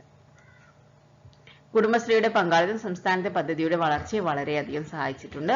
പദ്ധതി പ്രകാരം ലഭിക്കുന്ന വേതനം വഴി ലഭിക്കുന്ന വരുമാനം ഗ്രാമീണ സ്ത്രീകളുടെ വാങ്ങൽ ശേഷി വില. ഓക്കെ, സ്ത്രീ പങ്കാളിത്തം ഏറ്റവും കൂടുതലുള്ളത് എവിടെയാണ്? കേരളത്തിലാണ്. അപ്പൊ സ്ത്രീ പങ്കാളിത്തം ഏറ്റവും കൂടുതൽ കേരളത്തിലാണ് എന്ന് പറയുന്നത് ബാക്കിയുള്ള സ്ഥലങ്ങളിൽ പുരുഷന്മാരും ഇതിൽ പങ്കാളികളായതുകൊണ്ടാണല്ലോ. ഓക്കെ, സ്ത്രീ പങ്കാളിത്തമാണ് കേരളത്തിൽ കൂടുതൽ എന്നുള്ളത് മാത്രമേ പറഞ്ഞിട്ടുള്ളൂ. ഇതില് പുരുഷന്മാർ ഇതിലെ ഗുണഭോക്താക്കൾ അല്ല എന്ന് പറഞ്ഞിട്ടില്ല. ഇനി അടുത്തത് എന്ന് പറയുന്നത് താഴെ കൊടുത്തിരിക്കുന്ന പട്ടികയിൽ നിന്ന് കേരളത്തിലെ ഇ ഗവേണൻസിന്റെ ഭാഗമായുള്ള ഡിജിറ്റൽ സംരംഭങ്ങളുടെ നിരകളും പദ്ധതികളും അല്ലെങ്കിൽ പരിപാടികളും തമ്മിലുള്ള ശരിയായ പൊരുത്തം രേഖപ്പെടുത്തുക. അപ്പോൾ ഇത് നോക്കുക, നിങ്ങൾ ഇതിന് ഞാൻ ഓപ്ഷൻസ് ഇട്ടിട്ടില്ല, നമുക്ക് ഇവിടെ തന്നെ ഒന്ന് കറക്റ്റ് ചെയ്തിട്ട് പോവാം. ഞാൻ വേറെ ഒരു ഇതും കൊടുത്തിട്ടില്ല ഇതിൽ കേട്ടോ. അറിവ് ഓർ വിവര വിതരണം, ഇ ഗവേണൻസ് സേവനങ്ങളുടെ വിതരണം, സംയോജിത വ്യക്തിഗത സേവനങ്ങൾ, കോർ കണക്ടിവിറ്റി ഇൻഫ്രാസ്ട്രക്ചർ. സെക്കൻഡ് സൈഡിലുള്ളത് എന്താണ്? സംസ്ഥാന ഡാറ്റാ സെന്റർ, അക്ഷയ കേന്ദ്രം, കെ-ഫോൺ, സ്പാർക്ക്. ഇത് വളരെ സിമ്പിൾ ആണല്ലേ, നമുക്ക് തന്നെ അറിയാം. അറിവ് അല്ലെങ്കിൽ വിവര വിതരണം ആരാണ്? അക്ഷയ കേന്ദ്രം വഴിയല്ലേ? അക്ഷയ കേന്ദ്രം വഴിയാണല്ലോ നമുക്ക് അതിന്റെ വിവരങ്ങൾ വിതരണം ചെയ്യുന്നതും അതിന്റെ അറിവുകൾ കിട്ടുന്നതും ഒക്കെ നമുക്ക് അക്ഷയ കേന്ദ്രം വഴിയാണ്. ഇ ഗവേണൻസിന്റെ ഏതാണ്? സംസ്ഥാന ഡാറ്റാ സെന്റർ ആണ്. ഇ ഗവേണൻസ് സേവനങ്ങളുടെ വിതരണം നടത്തുന്ന ആരാണ്? സംസ്ഥാന ഡാറ്റാ സെന്റർ ആണ്. ഇതിനെ SDC എന്നും പറയും. SDC എന്നും വേണമെങ്കിൽ കൊടുക്കാം. ഓക്കെ, SDC എന്നും കൊടുക്കാം. സംസ്ഥാന ഡാറ്റാ സെന്റർ ആണ്. ഇനി അടുത്തത് സംയോജിത വ്യക്തിഗത സേവനങ്ങൾ. അതേതാണ്? സ്പാർക്ക് ആണ്. സ്പാർക്ക് സർവീസ് ആൻഡ് പെറോൾ എന്നാണ് കേട്ടോ. Payroll administrative repository for Kerala. Okay, എന്നാണ് service and payroll administrative repository for Kerala. അതിന്റെ ഫുൾ നെയിം കൂടെ ഓർത്തിരിക്കുക. Spark service and payroll administrative repository for Kerala. ഇനി അടുത്ത് കോർ കണക്ടിവിറ്റി ഇൻഫ്രാസ്ട്രക്ചർ എന്ന് പറയുന്നത് ഏതാണ്? കെ-ഫോൺ. എല്ലാവർക്കും അറിയാം, വളരെ സിമ്പിൾ ആയിട്ട് ചെയ്യുന്നതാണ് ഇത്. ഇതിന്റെ ഡീറ്റെയിൽസ് ഒന്നും കൊടുത്തിട്ടില്ല, കാരണം എന്താ വെച്ച് കഴിഞ്ഞാൽ ഇത് പറയുകയാണെങ്കിൽ ഇത് 4 എണ്ണം മുഴുവൻ പറഞ്ഞു കഴിയുമ്പോഴേക്ക് കുറച്ച് സമയം, അതുകൊണ്ടാണ്. ഇനി അടുത്തത് സ്ത്രീകളുടെയും കുട്ടികളുടെയും ഗ്രാമവികസനം ഉറപ്പാക്കുന്നതിനായി 2017 കേരളത്തിൽ വനിതാ ശിശു വികസന വകുപ്പ് സ്ഥാപിതമായത്. താഴെ പറയുന്നവയിൽ ഏതെല്ലാം ഈ വകുപ്പുമായി ബന്ധപ്പെട്ടിരിക്കുന്നു? ഗാർഹിക പീഡനത്തിനെതിരെ സ്ത്രീകൾക്ക് ഫലപ്രദമായ സംരക്ഷണം നൽകുക, സ്ത്രീകളുടെയും കുട്ടികളുടെയും ലൈംഗിക അതിക്രമങ്ങളിൽ നിന്നും കടത്തലിൽ നിന്നും സംരക്ഷിക്കുക, സ്ത്രീകളെ ബാധിക്കുന്ന എല്ലാ നയപരമായ കാര്യങ്ങളും സർക്കാരിനെ ഉപദേശിക്കുക. ഇതില് വനിതാ ശിശു വികസന വകുപ്പ് പെടാത്തത് എന്ന് പറയുന്നത് ഓപ്ഷൻ 3 മാത്രമാണ് കേട്ടോ. അതാണ് ഉൾപ്പെടാതെ. ബാക്കിയെല്ലാം അതിനെ ഉപദേശിക്കുന്നത് ഇവരല്ല.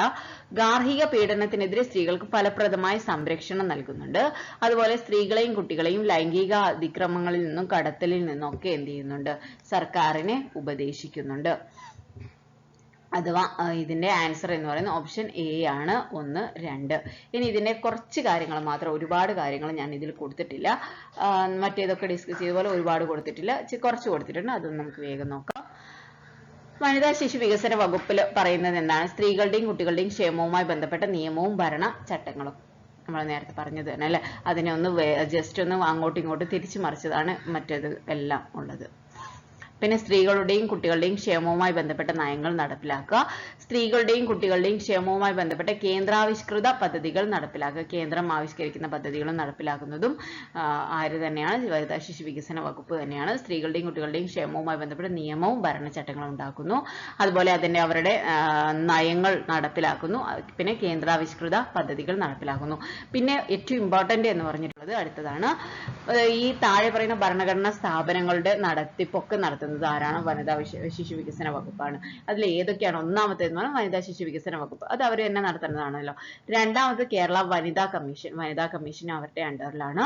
പിന്നെ Kerala state commission for protection of child right, Kerala state commission for protection of child right. ഇതൊക്കെ നമുക്ക് കാണുമ്പോൾ നമുക്ക് അറിയാവുന്നതാണ് അല്ലെ. കേരള സംസ്ഥാന വനിതാ വികസന കോർപ്പറേഷൻ, പിന്നെ juvenile justice board, gender park, Kerala state സാമൂഹ്യ ക്ഷേമ ബോർഡ്. അപ്പൊ നമുക്ക് ചിലപ്പം ഇത് കിട്ടിയെന്ന് വരില്ല. ഓക്കെ, കേരള സ്റ്റേറ്റ് സാമൂഹ്യ ക്ഷേമ ബോർഡ്, ICDS മിഷൻ, ICDS ഒക്കെ എന്തായാലും നമുക്ക് കിട്ടും. പക്ഷെ കേരള സ്റ്റേറ്റ് സാമൂഹ്യ ക്ഷേമ ബോർഡ് കിട്ടാൻ കുറച്ച് ബുദ്ധിമുട്ടുണ്ടാവും. സ്റ്റേറ്റ് ചൈൽഡ് പ്രൊട്ടക്ഷൻ സൊസൈറ്റി കിട്ടും. സംസ്ഥാന അഡോപ്ഷൻ റിസോഴ്സ് ഏജൻസി, അതും നമ്മൾ വലിയ ബുദ്ധിമുട്ടില്ലെങ്കിൽ കിട്ടും. സാറ എന്ന് കൊടുത്തു കഴിഞ്ഞാൽ നമുക്ക് ചിലപ്പോൾ ബുദ്ധിമുട്ടായിരിക്കും. സംസ്ഥാന അഡോപ്ഷൻ റിസോഴ്സ് ഏജൻസി എന്ന് ആണ് അതിന്റെ ഫുൾ നെയിം. സാറ എന്ന് പറയുന്നത് എന്താണ്? സംസ്ഥാന അഡോപ്ഷൻ റിസോഴ്സ് ഏജൻസിയാണ്. പിന്നെ നിർഭയ, കേരള സംസ്ഥാന ശിശുക്ഷേമ സമിതി, സംസ്ഥാന അംഗൻവാടി ജീവനക്കാർക്കും സഹായികൾക്കുമുള്ള ക്ഷേമനിധി board, gender advisory board, Shri Chitra poor home, Vanchi poor home. ഇതും രണ്ടും ചിലപ്പം കിട്ടിയില്ല. അതുപോലെ G ഓപ്ഷനാണ്, കേരള സ്റ്റേറ്റ് സാമൂഹിക ക്ഷേമ ബോർഡും ചിലപ്പം കിട്ടാൻ ബുദ്ധിമുട്ടായിരിക്കും. അപ്പൊ ഇത്രയും കാര്യങ്ങളുടെ അങ്ങനെ ഇത്രയും P വരെയുള്ള നടത്തിപ്പ് നടത്തുന്നത്, ഭരണഘടനാ സ്ഥാപനങ്ങളുടെ നടത്തിപ്പ് നടത്തുന്നത് വനിതാ ശിശു വികസന വകുപ്പാണ്. അത് ഓർത്തിരിക്കുക. ശ്രീ ചിത്ര പൂർ ഹോമും വഞ്ചി പൂർ ഹോമും അതുപോലെ കേരള സ്റ്റേറ്റ് സാമൂഹ്യ ക്ഷേമ ബോർഡും കൂടെ ഇതിൽ ഉൾപ്പെട്ടിട്ടുണ്ട് എന്നുള്ളത് ഓർത്തിരിക്കുക. അപ്പൊ ഇപ്പൊ തന്നെ നമ്മുടെ വീഡിയോ കുറച്ച് ലെങ്തി ആയിട്ടുണ്ട്, 3/4 മണിക്കൂറിന് മേലെ ആയിട്ടുണ്ട്. അപ്പൊ അടുത്ത വീഡിയോ ആയിട്ട്, കാരണം ഇത് അപ്ലോഡിങ് വളരെ ബുദ്ധിമുട്ടായിരിക്കും, കുറെ വലിയ ലെങ്തി ആകുമ്പോൾ. അതുകൊണ്ടാണ്. അപ്പോൾ അതുകൊണ്ട് നമുക്ക് അടുത്ത വീഡിയോയിൽ കുറച്ച് ബാക്കിയും കൂടെ ഡിസ്കസ് ചെയ്യാം. അപ്പോൾ അതുകൊണ്ട് നിങ്ങൾക്ക് ഇത് ഇഷ്ടപ്പെട്ടിട്ടുണ്ടെന്നുണ്ടെങ്കിൽ, ഇത് നിങ്ങൾക്ക് താല്പര്യമുണ്ട്, നിങ്ങൾക്ക് ഇതിന്റെ ബാക്കി ആവശ്യമുണ്ടെങ്കിൽ ഇതിന് മാക്സിമം സപ്പോർട്ട് ചെയ്യുക. ലൈക്ക് ചെയ്യാനും ഷെയർ ചെയ്യാനും കമന്റ് ചെയ്യാനും മറക്കരുത്. മുഴുവനായിട്ട് തന്നെ സ്കിപ്പ് ചെയ്യാതെ നിങ്ങൾ കണ്ടിട്ടുണ്ടാവും എന്ന് വിചാരിക്കുകയാണ്. അപ്പോൾ thank you all, thank you very much.